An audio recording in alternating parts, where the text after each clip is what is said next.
Tomorrow night, the House Special Committee investigating the January 6th Capitol riots will host the first of a series of hearings in primetime. But leading up to that, the DOJ has decided to indict two and not indict two other Trump officials referred to them by the committee for contempt for refusing to comply with subpoenas. And so now no one is happy with the DOJ. They either went too far or they went not far enough. And when no one's happy, maybe both decisions are the right ones. On Friday, a federal grand jury indicted former White House advisor Peter Navarro on 2 counts of contempt of Congress for defying subpoenas from the committee, both to hand over documents and to testify. Navarro, who represented himself in court last week, blasted the decision as being wholly political.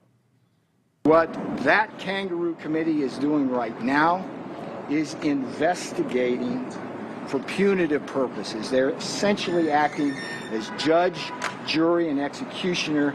Their mission, their clear mission, is to prevent Donald John Trump from running for president in 2024 and being elected for president. And people like me are in their way. Yeah, except the Department of Justice made this decision. The House voted to seek contempt charges against Navarro in April after he basically refused to engage with the committee over their subpoena, simply saying, "It's executive privilege. You need to talk to former President Trump." He and Steve Bannon have now been indicted on similar charges for thumbing their noses at subpoenas. But not long after Navarro was indicted, it was also disclosed the DOJ would not pursue similar contempt of Congress indictments against former White House Chief of Staff Mark Meadows or Trump's former Deputy Chief of Staff Dan Scavino, even though the committee had also requested charges against them. The committee chairman, Democrat Benny Thompson, and Vice Chair, Republican Liz Cheney, released a statement questioning the DOJ. It read in part, quote, "While today's indictment of Peter Navarro was the correct decision by the Justice Department, we find the decision to reward Mark Meadows and Dan Scavino for their continued attack on the rule of law puzzling." Over the weekend, California Democrat and January 6th committee member Congressman Adam Schiff took things a step further. These witnesses have very relevant testimony to offer in terms of what went into the violence of January 6th, the propagation of the big lie, and the idea that witnesses could simply fail to show up. And when the statute requires the Justice Department to present those cases to the grand jury, they don't, is deeply troubling. We hope to get more insight from the Justice Department, but it's I think, a grave disappointment and could impede our work if other witnesses think they can likewise refuse to show up with impunity. They likely won't get that much more from the Department of Justice because the Department of Justice rarely talks about why they don't indict someone. We'll see. But Meadows was somewhat cooperative with the committee, at least early on. He turned over thousands of pages of documents, as well as more than 2,300 text messages, and both he and Scavino engaged with the committee and made legal claims that they say they're protected by executive privilege, meaning their communication with the president ought to be shielded. Now, you don't even have to make a decision about whether you agree with it. That's the position they were taking, and they were engaging back and forth. Now, while Navarro was a part of the White House staff at the time, he simply refused to engage, even on matters the committee said would not be remotely covered by privilege. And Bannon had been out of the administration in any official capacity for years. So he never had any serious grounds to claim executive privilege. But that didn't stop Tucker Carlson from claiming that the decision to charge the two was entirely political. So what we're seeing here isn't really about Peter Navarro or Steve Bannon. What we're seeing is a massive escalation in the use by the Democratic Party of our justice system for partisan revenge. That's exactly what that was. Now, you can claim the committee is partisan. It's made up of mostly Democrats. But the DOJ has shown by not indicting Scavino and Meadows, even though the committee wanted them to, that it's actually just the opposite of partisan revenge, that they're maybe playing it straight. Look, this was always going to be a lose-lose for the Department of Justice. No matter what they did, one party was going to complain that the DOJ's decision-making was based on politics and not the law. But what no one in the partisan media can say is that maybe, just maybe, they weighed the merits of each individual case and made judgment calls that only 2 of the 4 people in question did not have any possible legal ground to defy congressional subpoenas. I know taking a moderate view like that won't get me clicks or shares, but maybe it's just the truth. Joining me now is Ellie Mistal, Justice Department for the Nation. All right, Ellie, what am I getting wrong here? Yeah, well, Dan, you're not getting anything wrong if you are comfortable in living in a world with a two-tiered system of justice, where the connected and the powerful and the people close to the president have the ability to ignore congressional subpoenas, and you and I and other average people don't have the ability to ignore congressional subpoenas. If you're comfortable living in that world, you're not wrong. But if you want a world, and Dan, you're the kind of guy who always tries to say that justice should be blind, justice should be impartial, justice should be fair. If you're the kind of guy who wants to live in that world, then you have to be the kind of guy who wants congressional subpoenas enforced. Because if we live in a world where it's a 50-50 chance, where Congress subpoenas me, I got a coin flip about whether or not I have to answer that subpoena or not, why would I ever answer a congressional subpoena again? So as you know, anytime any kind of subpoena is issued, right, someone's allowed to make a legal argument and challenge it, right? They're allowed to say, people always say, if I were subpoenaed, I'd be immediately thrown in jail. And the answer is no, you wouldn't. You're allowed to make an argument, a legal argument. And I think the reality is that what the Department of Justice is saying is it's enough of a question mark as to what the legal outcome would be with the Scavino and Meadows cases that they've decided that they don't want to prosecute, and they don't believe that they have a winnable case. I mean, do you think that the Department of Justice is corrupt here?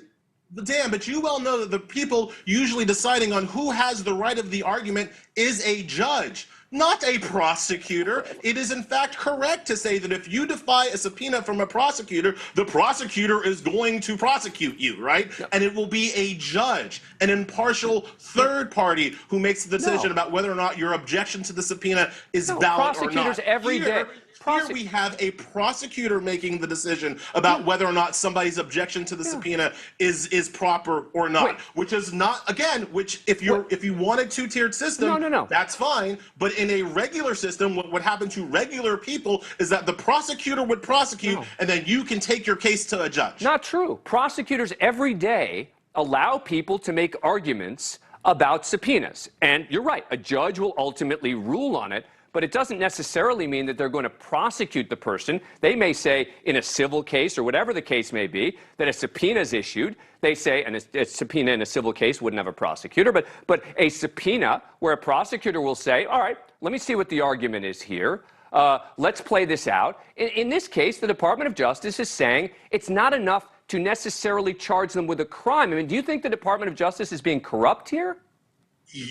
First of all, Dan, you're changing the decision maker again, because if you're in a criminal case and the prosecutor issues you a subpoena, then yes, it would go to a judge. If a judge told me, actually, Mark Meadows has a good case here, what could I say? If a judge told me that actually Dan Scavino has a good case here, what could I say? But a judge is not telling me that. In fact, if they wanted Merrick Garland to be a judge, there was a way that could have happened, but he didn't. He decided to be a prosecutor. Now, when you're a prosecutor, you have to act like one, and he is not acting like one. But Ellie, you know what they don't have is they don't have time, right? They don't have the time to go through the legal process to fight that. And Congress doesn't have the time, meaning not the prosecutors, that Congress doesn't have the time to litigate this, et cetera.